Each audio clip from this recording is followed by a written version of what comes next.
Manners make it ducks. 안녕하세요 여러분, 게스맨입니다. 오늘은 다이어트 특집 두 번째 시간입니다. 앞에 첫 번째 시간에서 반려동물의 비만과 BCS 스코어 그리고 올바른 다이어트 플랜에 대해서 알아봤습니다. 오늘은 본격적으로 다이어트 사료 비교 특집인데요. 총 11개의 브랜드, 11개의 강아지 사료를 비교할 예정이며 오늘은 소동물 영양학이라는 수약 바이블을 볼 것이며 이 중에 챕터의 27장의 그 비만 파트가 있어요. 이 부분을 참고했고 이 책을 바탕으로 총 10가지 저희 반의 기준을 만들었습니다. 우선 10가지 비교 기준부터 본 다음에 본격적으로 11개 브랜드 비교를 볼 예정입니다. 자, 이제부터 함께 보시죠.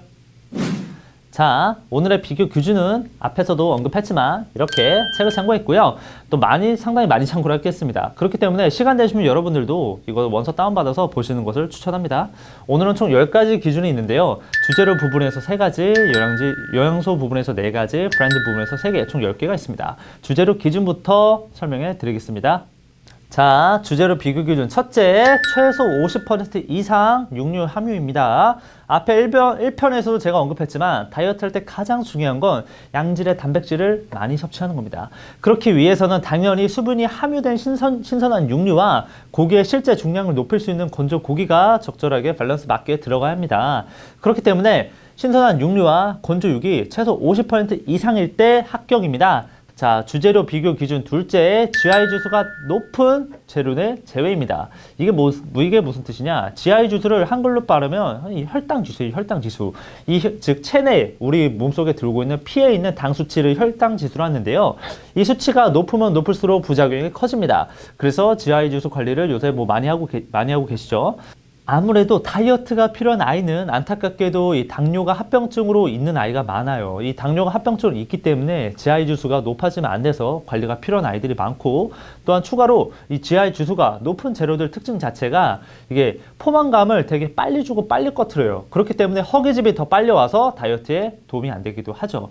그래서 공식적으로 GI 지수가 70 이상의 재료는 다 제외할 예정이며, 여기에 해당되는 주요 재료는 감자, 흰쌀, 옥수수, 타피오카, 사탕무 등이 있는데요. 이 재료가 들어가 있지 않아야 두 번째 기준을 통과할 수 있습니다. 자, 주재료 비교 기준 셋째, 바로 유산균 포함 여부입니다. 원활한 다이어트를 위해서는 배변 활동이 촉진되어 올바른 장내 순환이 가능해야 합니다. 이게 잘 안 되면 장내 유해균이 많이 쌓여 지방이 더 잘 축적되게 되죠. 그래서 다이어트 할 때 유산균 함께 먹어주면 정말 좋은데요.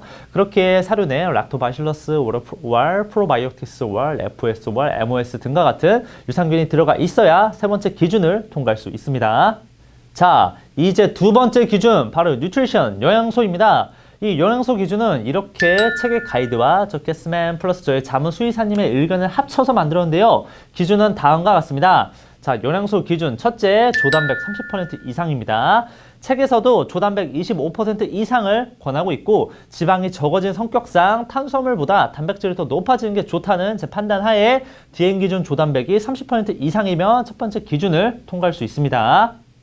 자, 영양소 기준 둘째, 조지방 15% 미만입니다. 이건 책에서 가이드 해준 15% 기준 그대로 가기로 했습니다. 아무래도 지방이 많아지면 칼로리 자체가 증가해서 다이어트에 좋은 영향을 주지는 않죠. 자, 영양소 기준 셋째, 탄수화물 35% 미만입니다. 어쩔 수 없이 다이어트에 특화된 레시피를 구성하다 보면 지방 비율이 상당히 높은 육류를 많이 넣을 수 없게 돼서 어쩔 수 없이 곡물이나 채소 비중이 높아지게 됩니다. 그래서 자연스럽게 탄수화물 수치도 높아지는데요.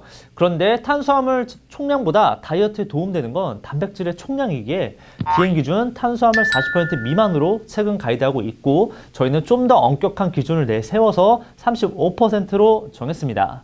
자, 영양소 기준 넷째, 총 칼로리는 3,750칼로리 per kg 미만이어야만 됩니다.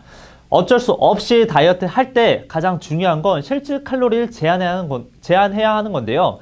책에서는 3,500칼로리 per kg의 가이드가 있지만 이건 AFC의 변환 기준인 3.5, 8.5, 3.5 기준이라 이것을 NRC 기준인 4, 9, 4로 변환하면 자연스럽게 3,750에서 3,900칼로리 per kg이 나오게 됩니다. 근데 가장 엄격한 기준을 적용해서 3,700칼로리 per kg으로 제한했음을 알려드립니다. 자, 셋째 브랜드입니다. 기존 브랜드 기준을 보면 첫 번째, 브랜드 연역이 최소 10년은 넘어야 합니다.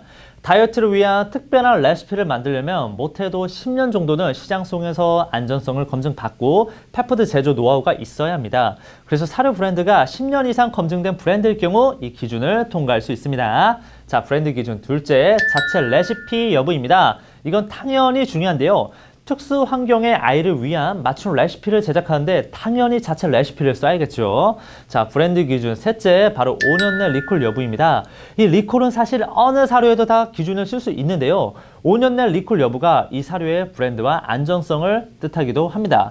다이어트와 좀 안 맞는 뜬금없는 그런 기준일 수도 있겠지만 이 리콜은 무조건 체크해야 할 부분 중 하나이기 때문에 기준에 넣었습니다. 자, 이렇게 해서 총 3가지 주재료, 영양소, 브랜드, 파트에서 총 10개의 기준을 알아봤습니다. 이제부터 이 10개의 기준을 사용해서 총 11개의 브랜드를 본격적으로 비교 시작할 예정인데요. 자, 함께 집중해서 보시죠. 또한 시간이 조금 아까우신 분들을 위해서 각 파트별로 이렇게 시간을 나눠놨으니까 급하시면 그거부터 보시면 되고요. 그리고 가장 마지막에도 총괄적으로 정리해놨으니까 그 부분만 보셔도 됩니다. 어쨌든 이제 시작합니다.